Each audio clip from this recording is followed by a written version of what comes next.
Čau visiem skatītājiem, šeit Filips kopā ar Jevgeniju. Jā, mēs turpinām.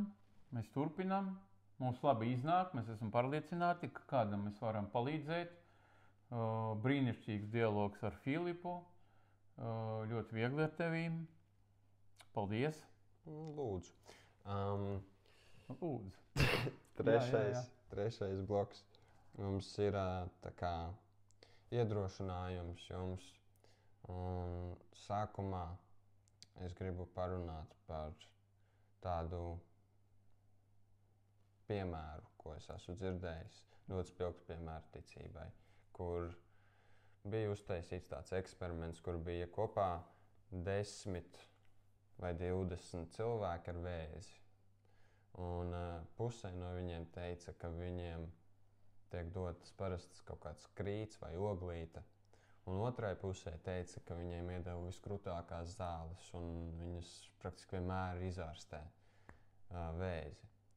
Un tad viņi vēroja šos cilvēkus, un tas novērojums bija tāds, ka 80% no cilvēkiem, kuriem teica, ka tās ir maģiskas zāles, viņi kļuva veseli. Viņiem izārstējās tas vēzis. Un tā doma galvenā bija tā, ka abiem diviem bija dots vienkārši krīts. Abiem diviem bija vienkārši krīts. Vieniem teica, ka tas ir krīts, otriem teica, ka tās ir maģiskas zāles, un tiem, kuriem teica, ka tās ir maģiskas zāles, viņi tam noticēja, viņi sevi izārstēja. Otriem, kuriem teica, ka krīts, viņiem nav nekādas ticības, ka tas strādās, un viņi, diemžēl, palika slimi, vēl neizveseļojās. Un tā doma, ko es gribu šeit pateikt, ir, ka ticība ir tā kā viens no būvēšanās blokiem mūsu tā kā pasaulē. Vai ne, ko Jevgeņa izskaidro, ko es cenšos pateikt. Jā, ok. Es domāju, ka tu pieskaries tam piemēram, kurš saucās placebo efekts. Jā. Uz to pusi.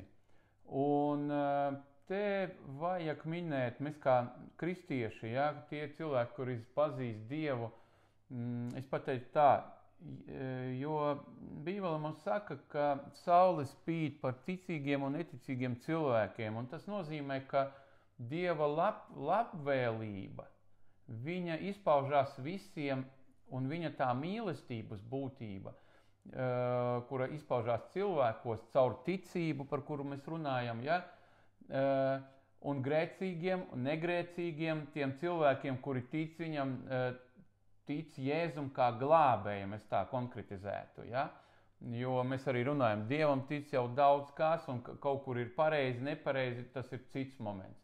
Bet cilvēki, kuri paņem to krītu, viņiem ir dots caur ticību pieņemt dziedināšanu no Dieva. Tas placebo, kuri sauc, tas vienalga ir Dieva spēks, kurš ir atvērts visiem cilvēkiem. Bet tie, kuri ievada to placebo, es esmu pārliecināts, ka tā gribās cilvēcei, tā gribās noņemt novērst uzmanību, ka tas viss nāk no Dieva.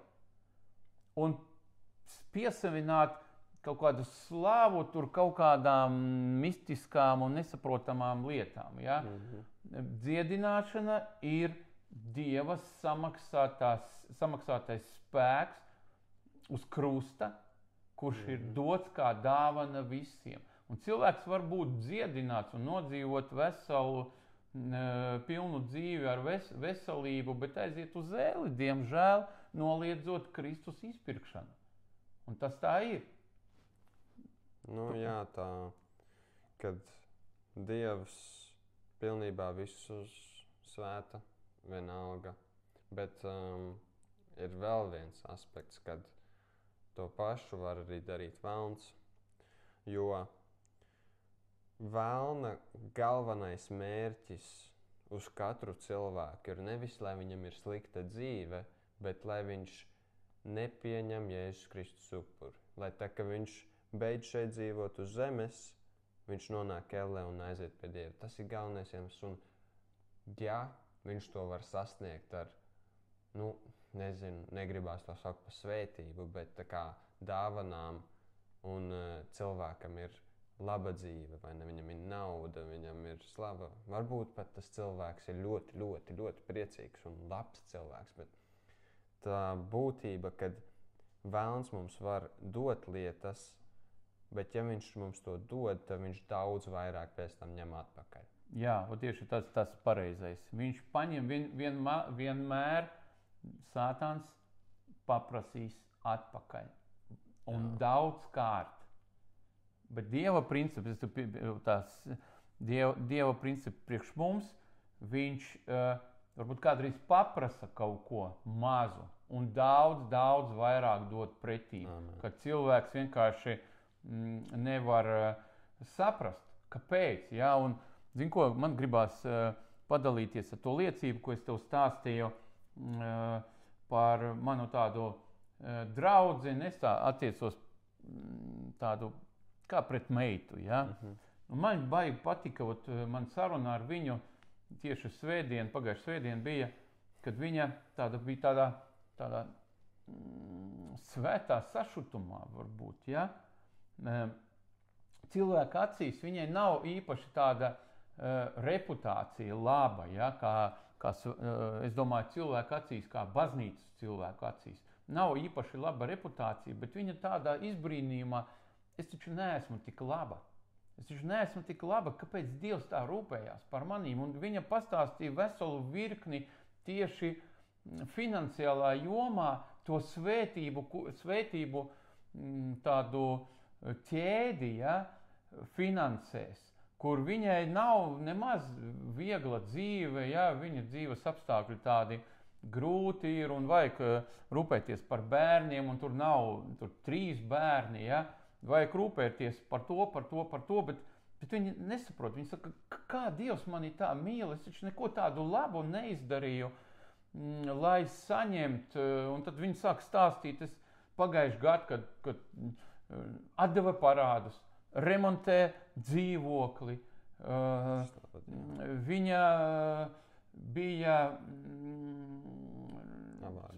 viņa bija paceļojusi pasauli, viņa pārdzīvoja tādu Dieva rūpi un svētību pēc avārijas, ko Filips saka, kad sasita mašīnas priekšpusi, un viņai vienkārši pārdabiskā veidā, pavisam citā geografiskā lokācijā, nekā viņa dzīvo,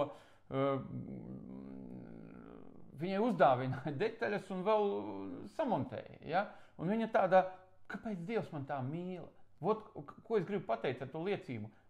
To pārdzīvo katrs cilvēks, kuru svētī Dievs, kurš ir šokā un sašutumā par to, ka nepelnīti cilvēks ir aprūpēts. Ja? Un tas ir ļoti svarīgi to saprast, jo tas sataniskais svētījums, ja? Tu paņem kredītu, ja? Un pēc tam tev visu laiku sāp galva, kā viņu atdot. Ko izvēlās jaunieši, ja? Vienkārši neatdot, skraidīt no visādām tām instancēm, kuras mēģina piedzīt to parādu. Ja? Tā nav svētība, tas ir mirkļa tāds gandarījums, ja? Brīvības izjūta vienā mirkli, un pēc tam sākās. Ja? Bet, kad Dievs dod, ja? Tad cilvēks pārdzīvo vienkārši to pārdabisko, to iekšējo, ka viņš točna nav pelnījis. Ko novēl katram no jums dzīvot ar tādu Jēzu Kristu, kurš nevis izmantojot placebo, vēl kaut ko, bet to pārdabisko Dievu, kurš sauc neeksistējušo kā eksistējušo. Pieskarsimies pie šitā panta, ja tev nav komentārs. Tas pants bija Romiešiem 4:17. Man jau viņš bija atvērts. Okay. Tā Dieva priekšā, kam viņš ticēja, kas mirušos dara dzīvus un sauc vārdā to, kas vēl nav. It kā tas jau būtu. Tāpēc arī ir rakstīts, daudzām tautām es tevi esmu cēlis par tēvu. Bet, tas galvenais, ko Jevgenijs te saka, kad ir, kas vēl nav, tas jau it kā būtu. Viņš sauc neeksistējušo par eksistējušo. Zin kā, mums, lai mēs atkal neaizējam ar laika robežu, vai mēs šito trešo daļu mēs atstāsim tieši ar šito pantu, un 4. daļā mēs pieskarsimies šitam te, jo tas ir svarīgi. Mēs bijām plānojuši mazākā, ar mazāku daudzumu ēteriem, bet, davai izdarām. Labi. Tad mēs atvadamies no jums, tiksimies nākamajā nodarbībā. Paldies, Jevgenij, par pārsvarā monologu. Jā, es gaidīju, ka tu mani pārtrauksi, tagad es pateikšu. Jā. Labi, dargi, dragi, atā. Atā.